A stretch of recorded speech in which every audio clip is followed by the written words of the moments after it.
So here we have the Stiga 20 volt battery lawn trimmer. Let's see what we get in the box.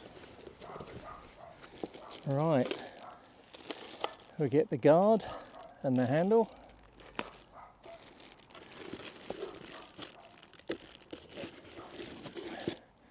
We get the pistol grip rod and head.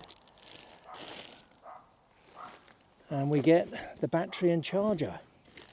And most importantly, the instructions.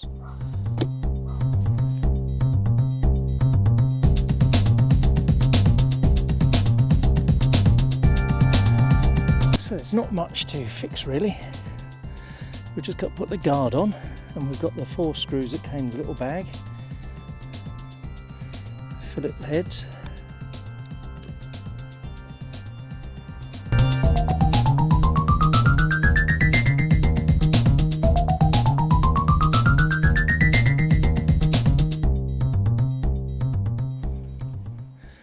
Well, that's that done.